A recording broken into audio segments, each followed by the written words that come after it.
Salut les amis, comme je vous ai promis sur Twitter, je vais vous parler du Bitcoin dans cette vidéo. Pas mal de choses, hein, des petites choses intéressantes à vous expliquer. Si vous aimez les fractales, ben voilà, vous aimerez peut-être ce que je vais vous dire. Donc là, le chart est vierge. Je ferai que de l'analyse technique aujourd'hui, pas de fondamental. J'imagine que vous connaissez un petit peu que bah là, l'économie va pas très très bien, hein. Et hier, on a eu Jérôme Powell qui a parlé. Euh, donc l'inflation aux États-Unis, c'est vraiment ce qu'ils veulent combattre. Donc ils vont augmenter les taux euh, à ce qu'il faut en fait pour ramener l'inflation vers les 3-4%. Et pour ça, bah, si les États-Unis doivent aller en récession, ben voilà, ce sera secondaire et puis il y aura une belle récession. Donc je vois pas comment en fait on pourrait vraiment voilà, avoir des marchés qui vont faire des plus hauts. On se retrouve donc sur un graphique vierge. Je voulais commencer par vous parler de ça. Donc,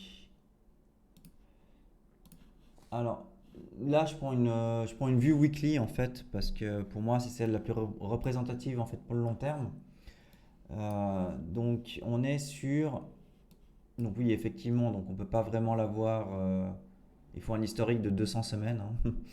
Donc on ne peut pas l'avoir depuis la naissance du Bitcoin. Mais bon, voilà, ça commence là. Alors qu'est-ce qu'on peut remarquer? Ça, c'est la moyenne mobile 200 périodes, donc 200 semaines. Et là, c'est la moyenne mobile exponentielle de 200 semaines. Je vais plutôt me focaliser en fait sur la bleue, donc la moyenne mobile qui n'est pas exponentielle. Donc là, en fait, on peut voir que ça, bah voilà, on a rebondi sur cette moyenne mobile bleue. Donc après, on a eu un bull run et voilà, on est resté bien au-dessus de la ligne bleue. Donc ici, en décembre 2018, qui était le plus bas du bear market, donc on a rebondi une première fois et une deuxième fois sur la moyenne mobile des 200 semaines. Donc ça fait office de bottom ultime du bear market de 2018. Là, là c'était le Covid, c'est ce qu'on appelle un black swan, donc c'est quelque chose d'unique qui s'est passé. Euh, on n'est pas resté longtemps, hein, on est resté. Ouais, enfin voilà. Enfin, juste pour vous dire en weekly, voilà, on peut dire qu'on a méché, mais que sans ce. Déjà, je pense qu'on n'aurait pas. Sans le Covid, voilà, on serait sûrement resté au-dessus. Mais bon. Ensuite, on a eu le bull run le dernier, hein, le dernier en date. Et donc, on s'est évidemment éloigné de la MA 200. Et maintenant, aujourd'hui, on en est où? Du coup, c'est assez unique et c'est la première fois qu'on reste en fait en dessous de cette MA 200. On est resté de mémoire 6 semaines, je vais juste être sûr. Un, 2, 3, 4, 5, 6. Ouais, on a clôturé 6 semaines en dessous de cette MA. Là, on a tenté un rebond. On est même pas en fait. On n'a même pas approché. J'aurais dit. On n'a même pas touché, mais non, on n'a même pas approché en fait le MA 200. Donc, on a essayé, on n'a pas réussi. Voilà. Non, on est de nouveau en dessous. Donc, forcément, c'est pas une bonne nouvelle. C'est ce que j'aime pas trop voir parce qu'on a toujours réussi jusqu'à maintenant d'effleurer et puis de rester quasiment au-dessus.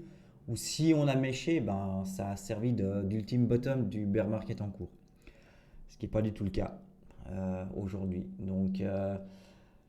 Moi, je pense que c'est plutôt mauvais signe, qu'on peut aller voir encore un peu plus bas.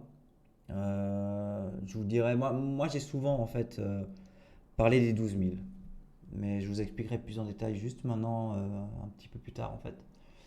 Donc voilà, donc en fait pour moi on va pouvoir descendre plus bas, mais la question c'est maintenant c'est jusqu'où on pourrait aller plus bas. Donc je vais enlever ça, on n'a plus vraiment besoin. Et je vais retourner sur cet autre graphique.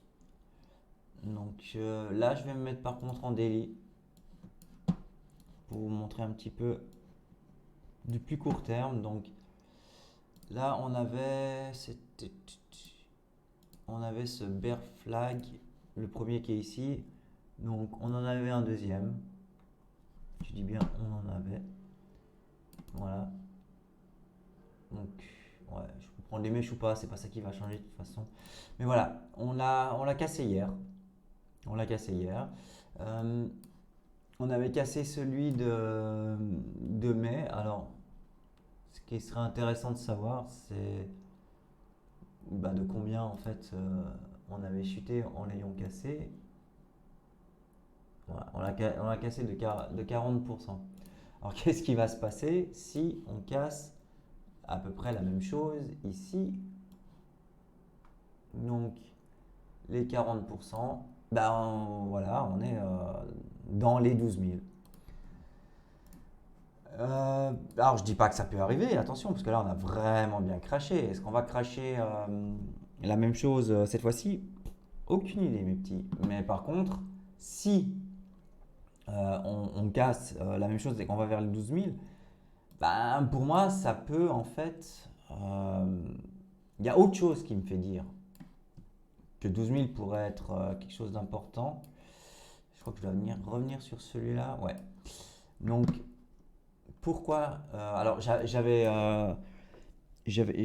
crois qu'il y a un ou 2 mois, j'avais posté en fait sur Twitter euh, 2 posts. Un qui vous montrait en fait que j'avais mis un ordre limité sur ma banque en ligne, un ordre limité d'achat à 12 000. Il est toujours là d'ailleurs. Et plusieurs fois en fait, j'ai parlé de la zone des 12 000. Qu'est-ce qui peut me conforter dans mon idée? Alors, c'est 12 000, donc il faut revenir ici. On va prendre un petit peu plus.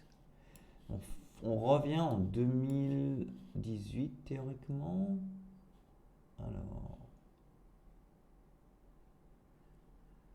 là, c'est par là. Excusez-moi, il faut quand même. Donc, c'est à peu près ici, en gros, hein. Donc là, en fait, on revient en 2017-2018. On peut même la monter un petit peu plus. Ouais, c'est pas ça qui changera beaucoup. Mais pourquoi les 12 000? Alors voilà. Donc là, on peut voir que ici, ça a servi. Bon, là, on est allé un petit peu plus haut, mais après, on est redescendu. Donc ici, ça a servi de résistance. Ici aussi. Mais bon, résistance, après, on a quand même. On est quand même descendu bien bas, hein. Et ici, on a lutté un petit peu, on est redescendu, et là, c'est le début du bull run 2020. Et là, on a réussi à le casser avec l'euphorie qu'il y avait. Et après, on est allé parabolique. Mais des 3 points de résistance qui sont quand même à 1 an. Ici, c'est plus d'1 an. Ici, entre ici et ici, c'est 1 an. Donc c'est quand même des résistances qu'on est revenu en yearly, si je puis dire. Donc si on revient là, pour moi, ça peut être un support très important. Après, je dis pas qu'on y arrive, mais moi, je suis prêt d'y arriver. Mes ordres, enfin mon ordre limité, il est aussi prêt. Alors voilà, donc si on peut trouver des supports évidemment un petit peu plus short terme, hein, plus immédiats comparé à maintenant.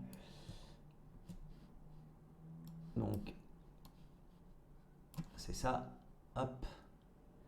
Donc là, là, vous voyez bien qu'on a cassé les 20 000, hein. Donc là, pour moi, c'est un support. Par là aussi, ça peut être encore un support. Et puis voilà, je vois un support ici. Alors, Beaucoup parlent de double bottom, hein, donc c'est ce qui voudrait dire en fait qu'on redescend d'ici et qu'on repart à la hausse.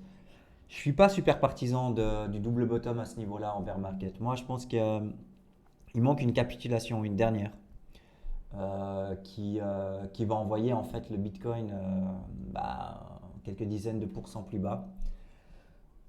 Je sais pas, peut-être entre les 12 et les 14 ou 12 et 15. Mais il faudrait une belle mèche vendeuse où tout le monde se dit, bah voilà, les cryptos, bah, j'y crois plus, c'est de la merde, j'ai déjà tellement perdu qu'au point où j'en suis, bah, je vais tout vendre.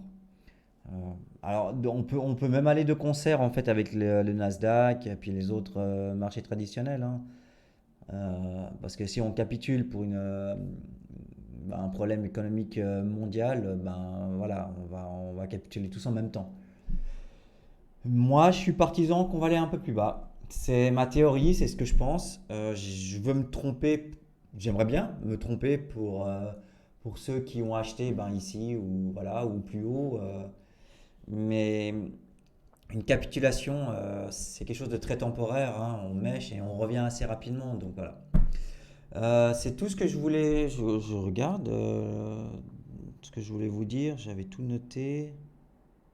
Ouais, non, c'est bon, c'est voilà. Ok, donc voilà ma vue pour le Bitcoin. J'espère que ça vous a un petit peu aidé à vous faire une opinion. Et on se retrouvera bientôt pour une prochaine vidéo. À plus les gars!